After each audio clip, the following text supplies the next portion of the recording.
everyone. So we are starting with the next topic. No, actually it's a continuation of exercise 1.2.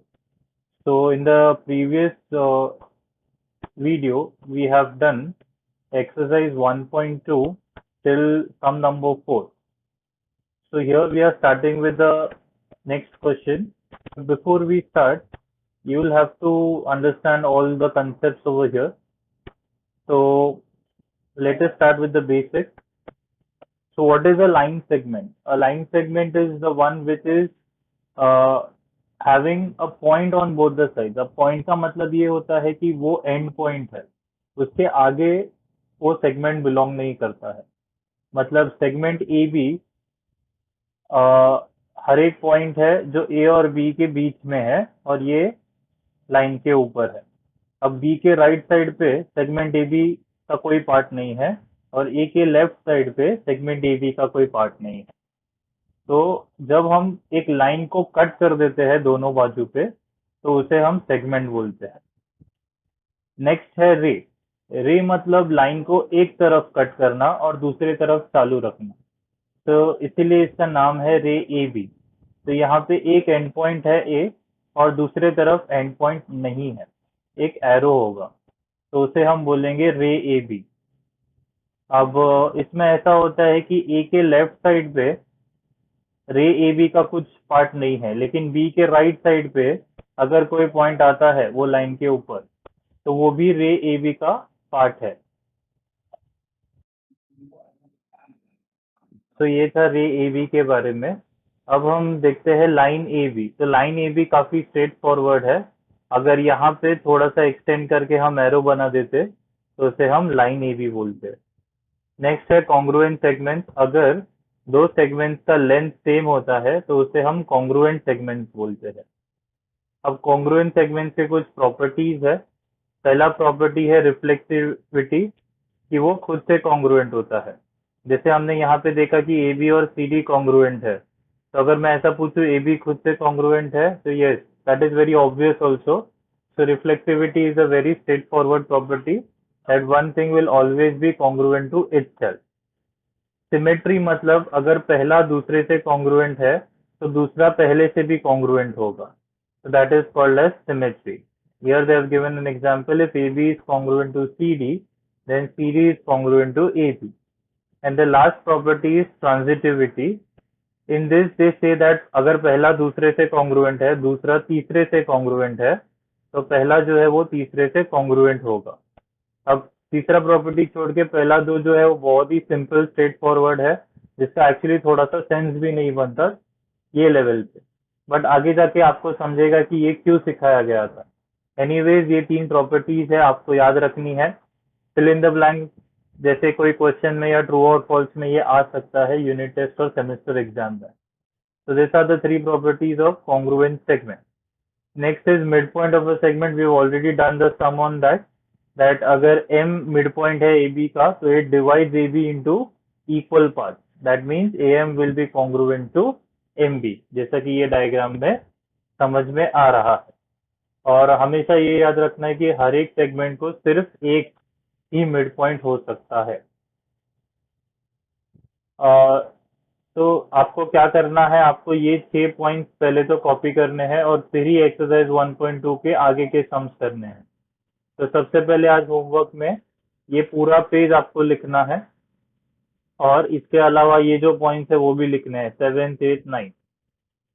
So I am going to explain you 7th 8th 9th now. Comparison of segments मतलब अगर किसी एक segment का length बड़ा है दूसरे से तो इसका मतलब वो सेगमेंट खुद भी बड़ा है दूसरे से. तो ये डायग्राम में क्लियरली दिख रहा है कि सीडी का जो लेंथ है वो ए बी से ज्यादा है. इसका मतलब length segment CD is greater than segment AB. Next है perpendicularity of segments और rays. तो अगर दो सेगमेंट्स एक दूसरे के बीच 90 डिग्री एंगल बनाते हैं या दो रेस एक दूसरे के बीच 90 डिग्री एंगल बनाते हैं तो वो एक दूसरे से परपेंडिकुलर होते हैं. अगेन ये सब हमने लोअर स्टैंडर्ड्स में पढ़ लिया है. नेक्स्ट है distance of a point from a line. तो अगर कोई भी पॉइंट का एक लाइन से डिस्टेंस कैलकुलेट करना है तो हमें वो पॉइंट से वो लाइन पे परपेंडिकुलर ड्रॉ करना होगा, और वो जो परपेंडिकुलर ड्रॉ करेंगे उसका जो डिस्टेंस होगा वही वो पॉइंट का डिस्टेंस होगा from that particular line.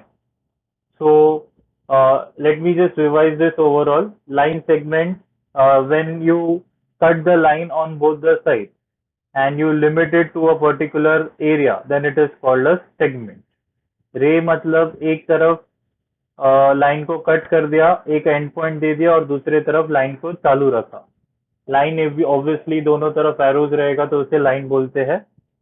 Congruent segments मतलब अगर दोनों के लेंथ सेम है तो दोनों सेगमेंट्स के लेंथ सेम है तो उसे हम कॉन्ग्रुएंट सेगमेंट्स बोलते हैं. फिर हमने तीन प्रॉपर्टी देखा, reflexivity, symmetry and transitivity. Reflexivity मतलब एक सेगमेंट खुद से कॉन्ग्रुएंट होगा हमेशा. सिमेट्री मतलब अगर एक दूसरे से कॉन्ग्रुएंट है तो दूसरा पहले से भी कॉन्ग्रुएंट ही होगा. और ट्रांजिटिविटी मतलब पहला दूसरे से कॉन्ग्रुएंट है, दूसरा तीसरे से कॉन्ग्रुएंट है तो तीसरा पहले से कॉन्ग्रुएंट होगा. मिड पॉइंट हमने पढ़ा कि कोई भी सेगमेंट का एक ही मिड पॉइंट हो सकता है और वो उसके सेंटर पे होगा, और वो जो है वो सेगमेंट को इक्वल पार्ट्स में डिवाइड करेगा. इसके बाद ये जो तीन प्रॉपर्टीज है, कंपैरिजन मतलब अगर एक सेगमेंट का लेंथ दूसरे से ज्यादा है तो कंपैरिजन में जिसका लेंथ ज्यादा है वो सेगमेंट दूसरे से बड़ा है. जैसे एग्जांपल में दिख रहा है कि सीडी सेगमेंट जो है वो एबी से ग्रेटर है. परपेंडिकुलरिटी मतलब अगर दोनों सेगमेंट्स के बीच का एंगल जो है वो 90 डिग्री है तो उसे हम परपेंडिकुलर सेगमेंट बोल सकते हैं. सेम थिंग गोज फॉर रे. दूसरा है distance of a point from a line. तो अगर कोई भी पॉइंट का कोई भी लाइन से डिस्टेंस कैलकुलेट करना है तो वो पॉइंट से वो लाइन पे परपेंडिकुलर ड्रॉ करना पड़ेगा, और वो जो परपेंडिकुलर ड्रॉ किया है उसका जो लेंथ है, जैसे फॉर एग्जांपल यहाँ पे सी पॉइंट है और ये लाइन है ए बी, तो हम सी से एक परपेंडिकुलर ड्रॉ करेंगे ए बी के ऊपर, तो वो बन गया सेगमेंट सी डी. तो ये जो सेगमेंट सी डी का लेंथ है वही वो पॉइंट का लाइन से डिस्टेंस होगा. So once we have studied all these, now we can start with the fifth question. तो जो फिफ्थ क्वेश्चन है उसमें पहला क्वेश्चन ये पूछा है कि right the name of opposite ray of रे आरपी. तो रे आरपी मतलब ये वाला रे होगा जो आर पॉइंट से चालू होगा और ये आगे तक जाएगा, क्योंकि रे है और रे का पहला जो लेटर होता है वो एंड पॉइंट होता है और जो दूसरा लेटर होता है वहां पे एरो बनता है.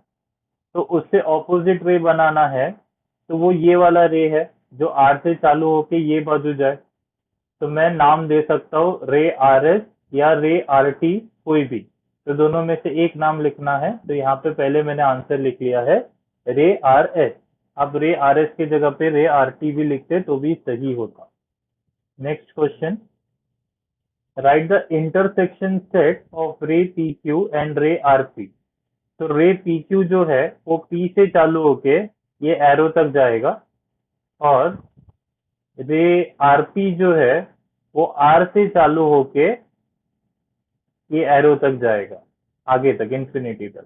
तो दोनों का इंटरसेक्शन मतलब दोनों में कॉमन क्या है. तो ध्यान से देखिए, जो रे आरपी है वो यहाँ से स्टार्ट होके एंड तक जा रहा है, और जो रे पीक्यू है वो यहाँ से स्टार्ट होके एंड तक जा रहा है. मतलब रे पीक्यू में जो भी आ रहा है वो रे आरपी में तो आ ही रहा है. इसका मतलब दोनों का इंटरसेक्शन ये वाला पार्ट है, करेक्ट. तो ऑब्वियसली रे पी क्यू दोनों का इंटरसेक्शन होगा, क्योंकि रे पी क्यू जो है वो यहाँ से स्टार्ट हो रहा है और आगे तक जा रहा है, और रे आर पी जो है वो यहाँ से स्टार्ट हो रहा है और आगे तक जा रहा है. तो दोनों में कॉमन क्या है, यहाँ से लेके आगे तक का पार्ट.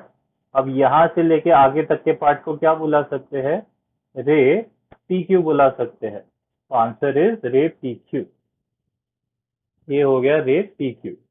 अब तीसरा क्वेश्चन देखते हैं, right the union set. Intersection मतलब दोनों में कॉमन, और यूनियन सेट मतलब दोनों में मिला के क्या है. तो रे पी क्यू और रे क्यू आर. तो रे पी क्यू मतलब पी से चालू हुआ और आगे तक गया, और रे क्यू आर मतलब क्यू से चालू हुआ और यहाँ पे आगे तक गया. इसका मतलब दोनों मिला के क्या बनेगा, तो ये पूरा का पूरा लाइन ही बन रहा है. देखिए ध्यान से, अगर